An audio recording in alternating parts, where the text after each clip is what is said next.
What's up, everyone? This is Malik Giles with the Fourth Eye Movement. Fourth Eye is a movement that is set out to help inspire and encourage the new age generation to get involved with the diversity and creativity within God.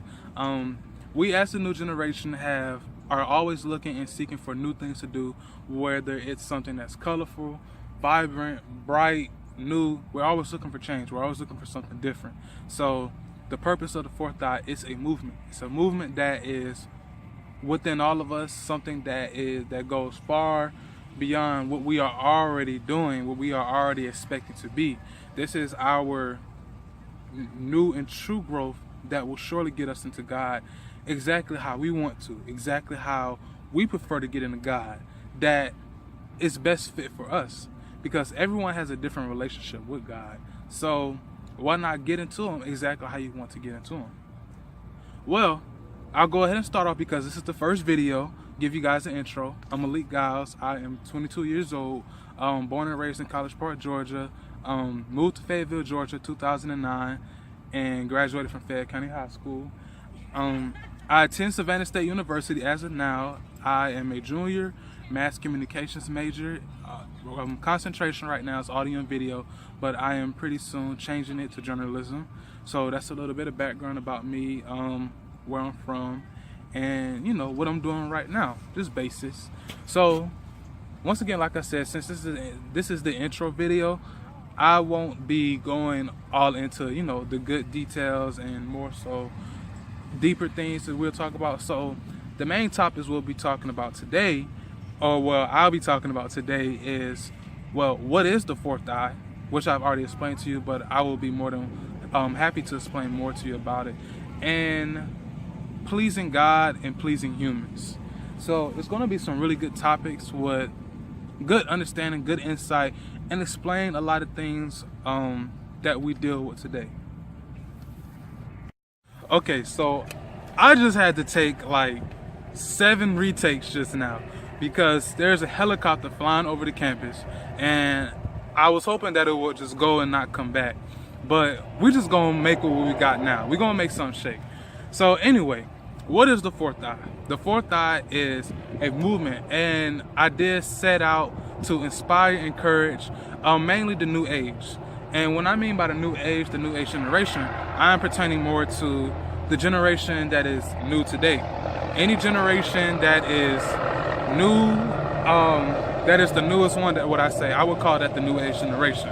So just like our past generation, when they were younger in our age, they're the new age. I would call us the new age generation. So everyone uses the same term for the same word for different meanings, but I'm using it for that right now. So the Fourth Eye is something that I decided to come up with as a movement that is to help inspire us and get us within the creativity and diversity within God. So with that, the reason why I've decided to come up with this is, one, as time goes by, throughout history, before Jesus, after Jesus, times have changed, the world have changed, we have changed, but His word stays the same. That's always. So because time changed, concept changed, the way we do things changes. Now for us in this new era, in this new age, when it comes to us wanting to get into a way of understanding and getting into a relationship with God, we want to get it. We would like to get into it in a way where it best fits us, our preference, our way of gaining into a relationship, a loving, caring, creative, diverse, brand new relationship with God.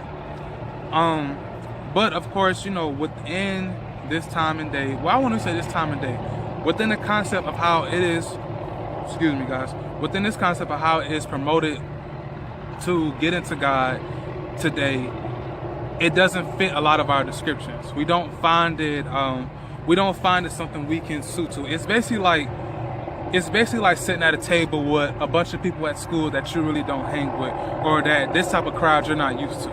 That's what it'll feel like. You don't hang with this crowd. The personality that everyone at the table has together, you have a different personality than them. So because that's advertised of how you get into God, 8 times out of 10, I ain't gonna go as far as 9, 8 times out of 10, you honestly wouldn't want to have anything to do with getting into God.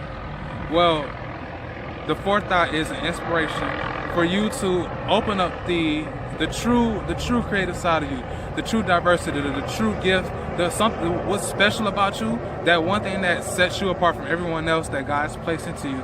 This is to help inspire and motivate you into getting into that helps you grow into your level and your love for God. That is what the fourth eye is.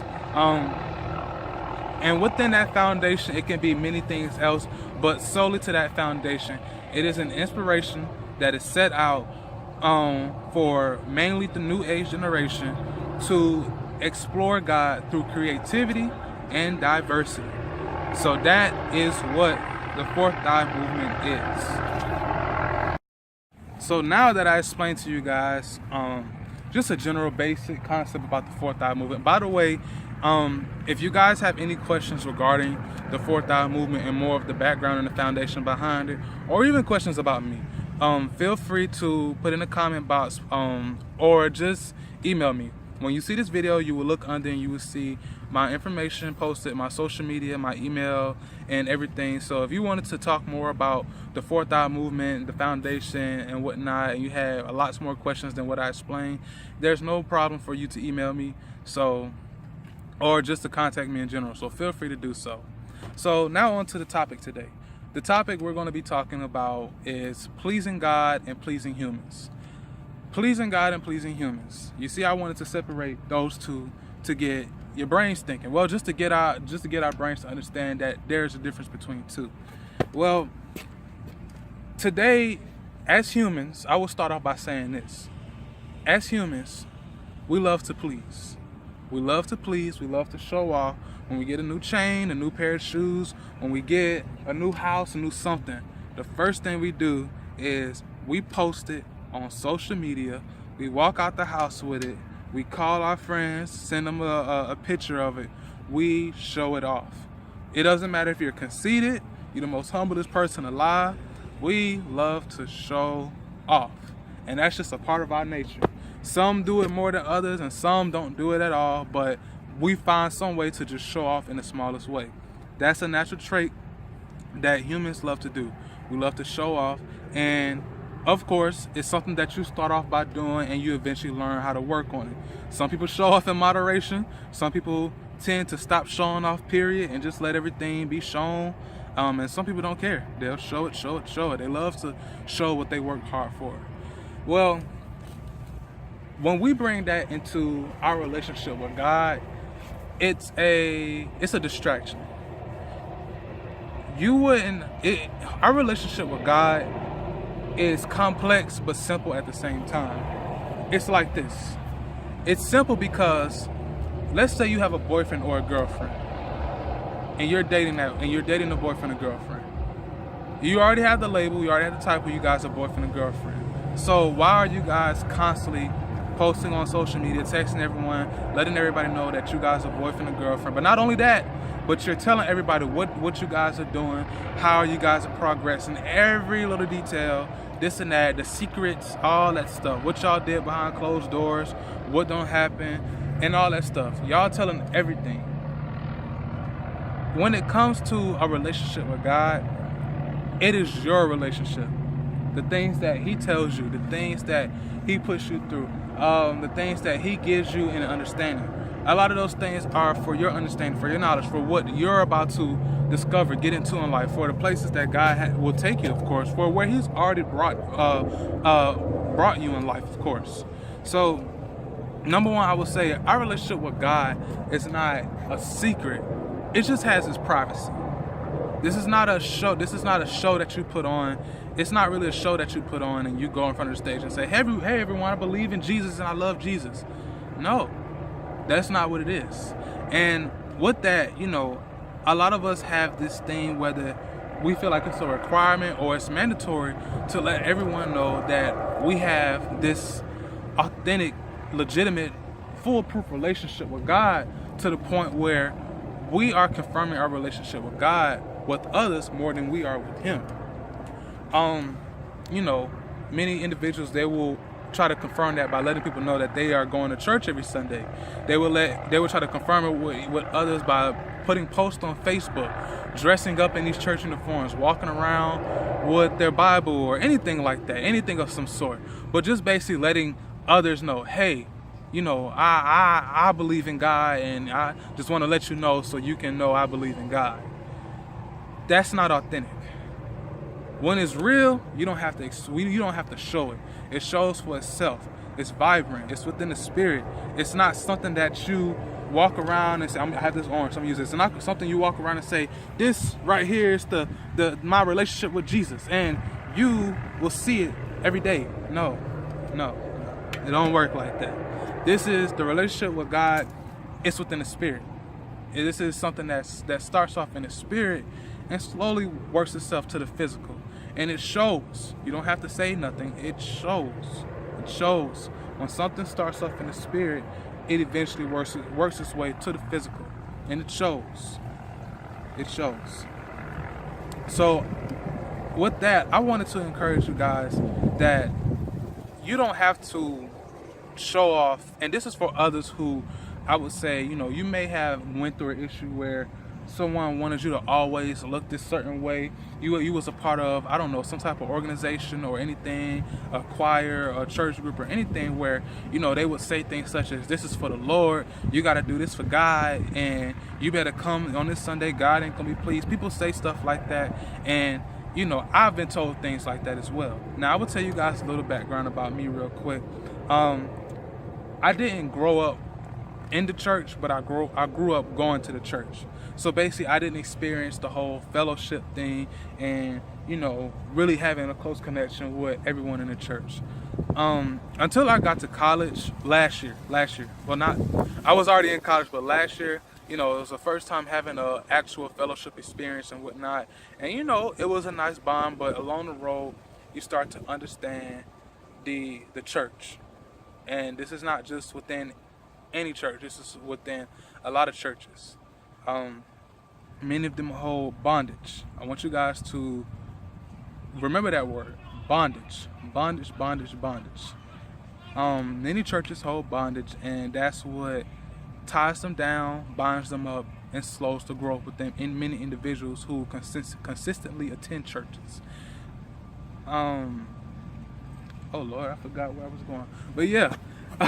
Yeah, they do a lot of things where it's always grouped together. Everything is with them and never leave apart. It's basically like a clique that's in high school, or them group of friends you see that's always hanging together. It's no different. The only thing they're doing is putting a cherry on top, and the cherry is God. They're saying that this is God, this is all for God. Well, everything that's all for God is not shown to the physical eye. So there are some experiences that I'm pretty sure you guys have experienced that truly you can't just tell anybody.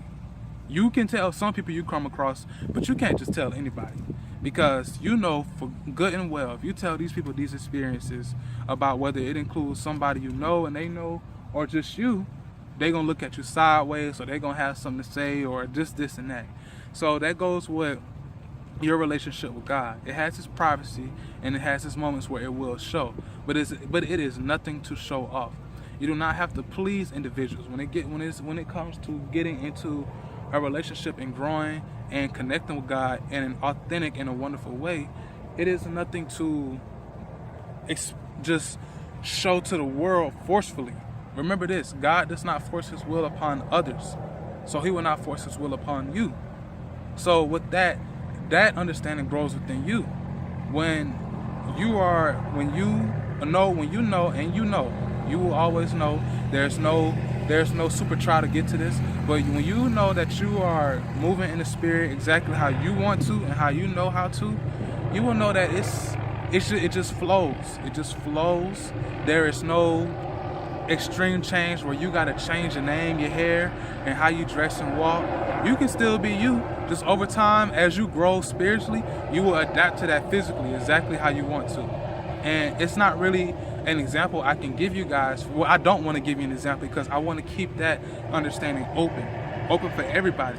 Many individuals who I don't know, who I don't understand, who I can't reach. I want to keep that understanding open to everyone. So, yeah, I would definitely say to you guys that when it comes to pleasing, if you want to please somebody, please God. Please God. And it is not something so harsh. It's easy. You're not even pleasing Him. When you're in a relationship, when you're in a connection with God, it doesn't feel like a king that you're bowing down and worshiping to. It feels like a best friend. It's like, you ever had the moments where you was in a room by yourself and you was just in chill mode and you just vibing. Now just put this individual there who is sitting there vibing with you the same way you vibe in general. They're vibing with you, listening to y'all talking, y'all chopping it up, and y'all are really connected. That's exactly how you want to. That same feeling, that same way is exactly how God is. He connects and works through different people everywhere, all the time. He is extremely missionary. He knows how to talk to different people of different ethnicities, of different languages, of different cultures, of different everything. So when it comes to you connecting with him, you're just actually living your life, and you just have that understanding that, you know, I'm living my life that is growing within God. It's never settled, because we are always changing. You know, we are creative. We can't sit still. Our minds are always looking to explore different colors, different features, different understanding. We can't sit still, and God knows that. He knows that with this new age generation, that we are always looking for something to get into. He knows that we want many doors open for us, whether it's because of our experiences or we just have an adventurous mindset that we want to go out and see the world that God has created. He knows that, and he wants you to honestly get into his understanding, get into the knowledge and understanding, and know that you are already saved. It just takes time for you to acknowledge that you are already saved when Jesus died on the cross and died for your sins that you have made, you are making, and you're going to make. It is understanding that you are already saved. Once you acknowledge that and get into the purpose you're called for, that's when everything flows fluently. Like when I say it flows so fluently, this doesn't mean that I'm not saying, oh, this means you're going to get $1 million house, job, and this or that. That's physical things. That's physical achievements. We're not talking about that. I mean in your mind. I mean how you feel, how you breathe. Like, not so much more as comfort, but more of function. You'll be able to function properly, think properly, hear properly, discern properly. You will see things and know why things are happening the way it's happening. So this is really good to help us to avoid many issues in life. This is good so we'll know more of ourselves, because when you are in the midst of pleasing others, you truly don't know who you are. And it's the truth. I've had plenty of moments when I used to please people. And of course, I didn't truly know who I was until I finally told God, I want to now start working in your purpose. That was after my freshman year. The summer after my freshman year, I prayed and I told God, okay, I want to start getting into your purpose. And when I did that, life started. Changes. I'm always growing. Never sit still. And I get answers too. So it's good to have answers. You know, we always got questions. So definitely wanted to make this first video to you guys about just not having low self-esteem, not really feeling like you have to show off to people in order to get confirmation for God, not feeling like you have to kiss somebody's foot. You know, the only person that, like, you are not held accountable to others. Or how am I saying this? Others should not be holding you accountable is what I'm saying, to your relationship to God. Others should not be holding you accountable. The only one that should be holding you accountable is you and you. Because, like I said in the beginning, God doesn't force anything upon anyone. So you're the only one who should be holding yourself accountable. When others try to step in and try to hold you accountable, that's none of their business. That's none of their business how your relationship with God flows. And I will quickly say this so I won't seem like a hypocrite. I have definitely stepped in other people's places with their relationship and God, and this wasn't out of no judgment or anything. This was more out of, me concerned about them, worry, see if they're okay. And sometimes it wasn't even me stepping in, me asking if you were literally okay. And many people felt like that was me invading their privacy. That was me coming to them in certain ways that had no business of mine. And through those experiences of me doing that and looking like that, I had to learn that when it comes to your relationship with God, it's your relationship. It's your relationship. And it's not a secret, because God uses everyone in the world for everyone. Everyone is set out to meet individuals. God speaks through others to you. He speaks through others to you. So it's not a secret, but it has its privacy.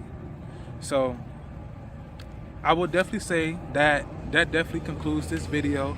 This is the first video. I hope that you guys liked it. Feel free to put any comments below. Subscribe to my channel, The Fourth Eye. And stay tuned for more videos that are coming out. And also look below for more information at the bottom for my social media, contact, and any other information that I put. You guys have a wonderful day, and I hope that whatever you want, you get it, you grow it and plant it, and your foundation is God, and you leave Him in charge, because ain't nothing better than putting somebody over who created you and who knows your past, present, and future. Ain't nothing better than putting that person over everything that is of yours, because it will go exactly how it's supposed to. So that's it. Adios.